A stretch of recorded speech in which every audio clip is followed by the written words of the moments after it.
নমস্কার বন্ধুরা, সুদীপা রান্নাঘরে আপনাদের সবাইকে নমস্কার জানাই। আমি আজকে আপনাদেরকে নিরামিষ চিকেন তৈরি করে দেখাবো। এটা চিকেন নয়, এটা দেখতে চিকেনের মতো, কিন্তু এটা চিকেন নয়। তো কীভাবে বানাবো প্রথমে দেখাই। তার জন্য প্রথমে 3 কাপের মতো আমি ময়দা নিয়ে নিচ্ছি। তো এটা একটা প্রাণ চিকেনও বলতে পারেন। এইভাবে চিকেন তৈরি করে দেবেন, সবাই ভাবে এটা চিকেন, কিন্তু যখন খাবে তখন বুঝতে পারবে যে এটা চিকেন নয়। তো প্রথমে 3 কাপের মতো ময়দা নিয়ে নিয়েছি। এবার এখানে দিয়ে দিচ্ছি লবণ। এখানটা আমি 1 চামচের মতো লবণ এবং 1 চামচের মতো গোলমরিচ গুঁড়ো নিয়ে নিচ্ছি। আর নিয়ে নিচ্ছি কাশ্মীরি লঙ্কার গুঁড়ো। এখানে আমি 1 চামচের মতো কাশ্মীরি লঙ্কার গুঁড়ো নিয়ে নিচ্ছি। এখানে মশলাটা একটু বেশি করেই দিতে হবে। এবারে আমি এখানে আদা গুঁড়ো দিয়ে দেবো। এই আদা গুঁড়োটা আমি ঘরেই তৈরি করেছিলাম। আদাটা গ্রেট করে আমি রোদে শুকোতে দিয়েছিলাম। শুকিয়ে যাওয়ার পর এটা মিক্সি করে নিয়েছি, নিতে গুঁড়ো হয়ে গেছে। আর যদি এটা না করতে পারেন তাহলে দোকান থেকে কিনেও নিতে পারেন, দোকানে আদা গুঁড়ো কিনতে পাওয়া যায়। তো এখানে 1 চামচের মতো আদা গুঁড়ো আর দিয়ে দিচ্ছি পুরো 1 প্যাকেটের মতো ম্যাগি মশলা দিয়ে ভালো করে মিশিয়ে নিয়েছি। নেওয়ার পর এখানে জল দিয়ে আমি একটা ডো তৈরি করে নেবো। যেরকম রুটি তৈরি করার জন্য ডো করে নেন, সেইভাবেই একটা ডো তৈরি করে নিই। তো এই রুটির মতো ডো করে নিয়েছি, মানে রুটি যেরকম ডো তৈরি করেন সেরকমই করেছি। নিয়ে এবার এটা 20 মিনিটের জন্য আমি রেস্টে রেখে দিচ্ছি। তো চলে এসেছি 20 মিনিট পর। এবার এটার মধ্যে আমি জল দিয়ে দিচ্ছি। আমি এখানে এটার মধ্যে খাওয়া জল দিয়ে দিচ্ছি। তো জলটা এমনভাবে দিতে হবে যাতে ডোটা ডুবে থাকে জলের মধ্যে। এই জলটা দিয়ে আমি আরও 30 মিনিটের জন্য রেস্টে রেখে দেবো।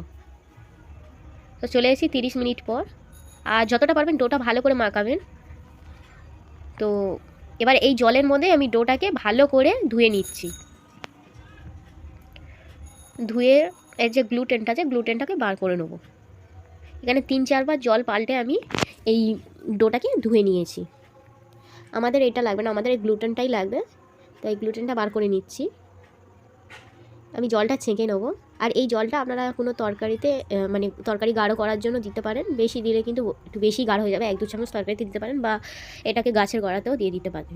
গাছের মধ্যে দিলে ভালো হবে। তো এখানে আমি আরেকবার ধুয়ে নিচ্ছি। ধুয়ে দিয়ে দেখতেই পাচ্ছেন একটা টান ভাব চলে আসবে, এরকম জিনিস একটা তৈরি হয়ে যাবে। আমি এখানে আরও 2 বার ধুয়ে নিচ্ছি। দেখতেই পাচ্ছেন এইটাই হচ্ছে আসল জিনিস।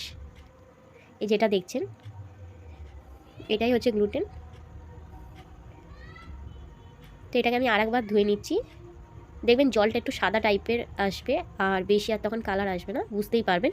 তখন ভাববেন আপনার গ্লুটেনটা বেরিয়ে গেছে। এবার এই গ্লুটেনটাকে আমি 5 মিনিটের জন্য জল ঝাড়ার জন্য রেখে দিচ্ছি। যতটা পারেন চেপে চেপে জলটা একটু ঝাড়িয়ে নেওয়ার চেষ্টা করবেন। তো এবার চলে এসেছি 5 মিনিট পর। আর দেখতেই পাচ্ছেন পুরো মাংসের মতো কেমন টান ধরছে, দেখতে পাচ্ছেন যেরকম চিকেনটায় হয়। এবার এটাকে আমি মিক্সি করে নেবো। আপনারা চাইলে হাতে মাখিয়ে নিতে পারেন, হাতে মাখালে সবথেকে বেশি ভালো হয়। তবে আমার কাছে একদম সময় নেই, অনেক দেরি হয়ে গেছে, তাই আমি এটা মিক্সিতে মধ্যেই দিয়ে দিচ্ছি। তো মিক্সির মধ্যে আমি আগেই 1 চামচের মতো সয়াবিন গুঁড়ো করে নিয়েছিলাম। অল্প সয়াবিন দিয়ে সেটাকে প্রথমে মিক্সিতে একটু গুঁড়ো করে নিয়েছিলাম। এখানে 1 চামচের মতো সয়াবিন গুঁড়ো দেবেন। দিয়ে এবারে যে গ্লুটেনটা ছিল ওটা ছোটো ছোটো টুকরো করে দিয়ে দিয়েছি।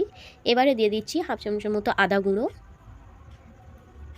আর দিয়ে দেবো আমি এখানটায় সামান্য ম্যাগি মশলা।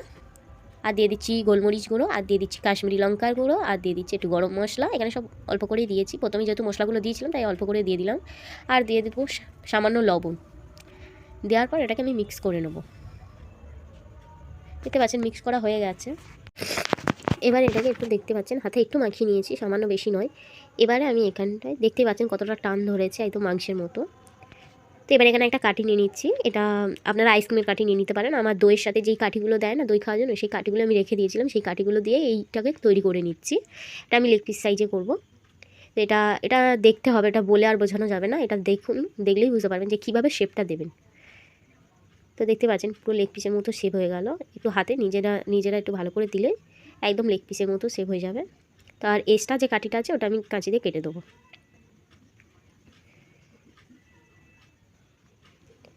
এইভাবে আমার 3টে লেগ পিস হয়েছিল।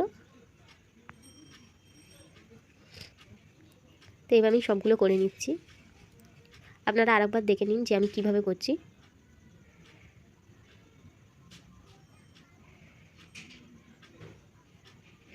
এইভাবে আপনারা করে নিতে পারবেন সহজেই। তো এইগুলো হয়ে গেছে আমার। এবার এগুলোকে আমি ভাপিয়ে নেব। যেভাবে মোমো ভাপান সেইভাবে ভাপিয়ে নিতে হবে। একটা ছিদ্রযুক্ত আপনারা থালা নিয়ে নেবেন, নিয়ে সেই থালাতেও করতে পারেন। নিচে একটু জল দিয়ে দিয়েছি, দিয়ে এখানটায় 5-10 মিনিটের মতো আমি এটাকে ভাপিয়ে নেব। তো আমার দেখতে পাচ্ছেন ভাপানো হয়ে গেছে। এবার এগুলোকে তুলে নেবো, তুলে নিয়ে এগুলোকে আমি ছাঁকা তেলে ভেজে নেবো। আমি এখানে সাদা তেলে ভেজে নিচ্ছি, সবগুলো একসাথে সাদা তেলে ভেজে নিচ্ছি ভালো করে। বেশিক্ষণ ভাজতে হবে না, 2-3 মিনিটের মতো ভেজে নিলেই হয়ে যাবে। একদম মিডিয়াম আঁচে দিয়ে, গ্যাসের জালটা মিডিয়ামে দিয়ে 2-3 মিনিটের মতো ভেজে নিতে হবে। তো এগুলো আমার ভাজা হয়ে গেছে, এবার আমি এগুলোকে তুলে নেবো। তুলে নিয়ে এবার এটাকে রান্না করব। তো প্রথমে এখানে একটা কড়া নিয়েছি, নিয়ে এবার কিছুটা সর্ষের তেল দিয়ে দিচ্ছি। তারপরে দিয়ে দেবো গোটা জিরে, আমি একদম সামান্য গোটা জিরে দিচ্ছি, যেহেতু আমার বেশি চিকেন হয়নি।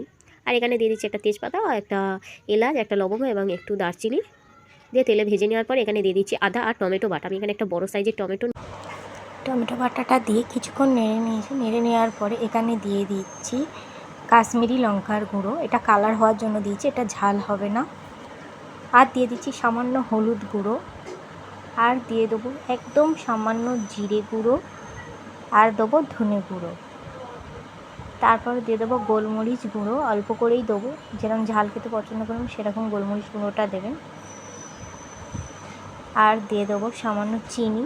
চিনিটা নিরামিষ রান্নাতে, যে কোনো নিরামিষ রান্নাতে সামান্য চিনি দিলে টেস্টটা ভালো হয়, তাই সামান্য চিনি আর স্বাদ মতো লবণটা দিয়ে আমি আরেকটু ভালো করে মিশিয়ে নিলাম। তো মশলাটা আমার হয়ে গেছে। এবার এখানে আমি 1 চামচের মতো টক দই আর কয়েকটা কাজু বাদাম আমি মিক্সি করে নিয়েছিলাম, নিয়ে সেটা দিয়ে দিলাম। দেওয়ার পর মিক্সিটা ধুয়ে জলটা আমি দিয়ে দিচ্ছি। আর যতক্ষণ এই মশলাটাকে রান্না করবে ততক্ষণ গ্যাসের জালটা লোতে রেখেই রান্না করবে, তাহলে মশলাটা ভালো হবে। তো আমার মশলাটা কিছুক্ষণ ফুটে যাওয়ার পরে এবার আমি এখানে যে চিকেনগুলো করেছিলাম ওইগুলো আমি মশলার মধ্যে দিয়ে দিচ্ছি, দিয়ে ভালো করে মিশিয়ে নিচ্ছি। তা কিছুক্ষণ রান্না করার পর দেখতেই পাচ্ছেন তেলটা ছেড়ে এসছে। তো এবার একটু জল দিয়ে দিচ্ছি যাতে ভিতর অবধি মশলাটা যায় চিকেনগুলোর, আর সিদ্ধটা যেন ভালো করে হয়। তো এটা কিছুক্ষণ ফুটিয়ে নিয়েছি, দেখতে পাচ্ছেন। এবার মশলাটা দিয়ে ফুটিয়ে নেওয়া হয়ে গেছে, অনেকক্ষণ ফুটে গেছে। এবার এখানে সামান্য গরম মশলা দিয়ে আরও কিছুক্ষণ লো ফ্লেমে ফুটিয়ে নিয়েছি। নেওয়ার পরে দেখতে পাচ্ছেন তেলটা ছেড়ে এসছে আর পুরো চিকেনের মতোই দেখতে লাগছে। এবার আমি নামিয়ে নেবো তরকারিটা। তো এবার আমার তৈরি হয়ে গেছে নিরামিষ চিকেন। ভাত দিয়ে খাবে, খুব ভালো লাগবে খেতে, আর কাউকে বোকাও বানাতে পারবে এরকম চিকেন বলেই। তো রেসিপিটা ভালো লাগলে অবশ্যই লাইক, কমেন্ট, শেয়ার করবেন আর চ্যানেলটাকে সাবস্ক্রাইব করে দেবেন। আর দেখতেই পাচ্ছেন কত সুন্দর হয়েছে, একবার ঘরে করে দেখুন, ভালো লাগবে। আজকের এই পর্যন্ত।